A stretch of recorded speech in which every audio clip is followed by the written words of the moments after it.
ഒരുപാട് ആൾക്കാർ ഓരോ സെക്കൻഡിലും വീട്ടിൽ നിന്ന് ഇറങ്ങിയിട്ട് ജോലി സ്ഥലത്തേക്ക് പോയിട്ട് മടങ്ങിയെത്താത്ത നൂറുകണക്കിന് ആൾക്കാരാണ് ദിവസവും ഉണ്ടാവുക. എന്റെ ഭർത്താവ് ഇന്ന് രാവിലെ ഇറങ്ങിപ്പോയിട്ട് അല്ലാഹുവേ ഒരു കോട്ടവും കൂടാതെ അല്ലാഹു തിരിച്ചു കൊണ്ടു തന്നല്ലോ. വൈകുന്നേരം ഭർത്താവ് വീട്ടിലേക്ക് വരുമ്പോ അല്ലാഹുവിനോട് അൽഹംദുലില്ലാഹ് എന്ന് പറയാറുള്ള മനസ്സിന്റെ ഉമ്മ നിങ്ങൾ ചിന്തിച്ചിട്ടുണ്ടോ? എന്റെ പ്രിയപ്പെട്ടവരെ, മക്കള് സ്കൂളിലേക്ക് കടന്നു പോവുകയാണ്. എത്ര വാഹനാപകടങ്ങളാണ്, എത്ര സ്കൂൾ ബസ്സുകളാണ് മറിഞ്ഞുപോയി. അല്ലാഹുവേ, നൂറുകണക്കിന് വിദ്യാർത്ഥികൾ മരണപ്പെട്ടു പോയത്. എന്നും രാവിലെ ഇറങ്ങിപ്പോകുന്ന നമ്മളെ മക്കള് ഒന്നും പറ്റാതെ സുരക്ഷിതമായി വീട്ടിലേക്ക് മടങ്ങി വരുമ്പോ നമ്മുടെ മക്കളെ കണ്ടിട്ട് അൽഹംദുലില്ലാഹ് എന്ന് പറയാനുള്ള മനസ്സ് നമുക്ക് വന്നിട്ടില്ലെങ്കിൽ നമ്മൾ എന്ത് മുഅ്മിനാണ്?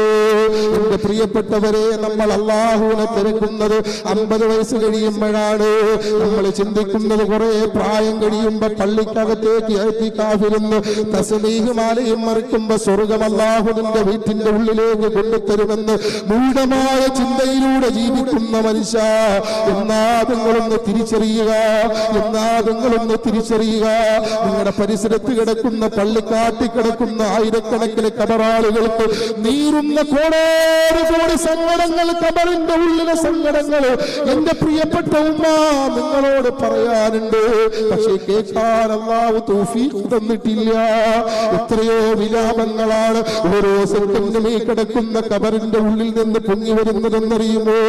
എത്രയോ സങ്കടങ്ങളാണ്, കണ്ണീരുകളാണ്, വേദനയാണ്, നൊമ്പരമാണ്. ഒന്ന് രക്ഷപ്പെടുത്തുമോ അല്ലാഹ്?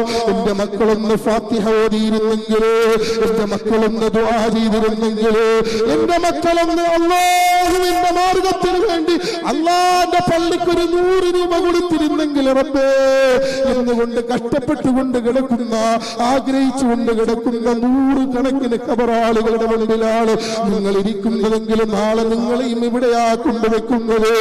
നിങ്ങൾക്കും ഇതുപോലെ കബറിനകത്ത് നിന്ന് 100 കണക്കിന് നിങ്ങളുടെ മക്കൾ വരുമ്പോ നിങ്ങൾ അവരോട് പറയാണ്, കബറിന്റെ ഉള്ളിൽ കിടന്നു മോനെ, വാപ്പാടെ കബർ നിറച്ച് തീയാണ് മോനെ, വാപ്പാടെ കബർ നിറച്ച് സവാരിയത്തിന്റെ മലക്കുകൾ അല്ലാഹുവിന്റെ നാരകീയമായ അദാബ് കൊണ്ട് കബർ നിറച്ചിരിക്കുകയാണെന്ന് കബറിന്റെ ഉള്ളിൽ കിടന്ന് അലറുന്ന പിതാവിന്റെ സങ്കടം എന്റെ പ്രിയപ്പെട്ടവരെ നമ്മൾ അറിയുന്നില്ല, നമുക്ക് കേൾക്കാൻ കഴിയില്ല. അതുകൊണ്ട് ജീവിച്ചിരിക്കുമ്പോ നമ്മുടെ ആഖിറത്തിനെ നമ്മൾ മുതലാക്കണേ.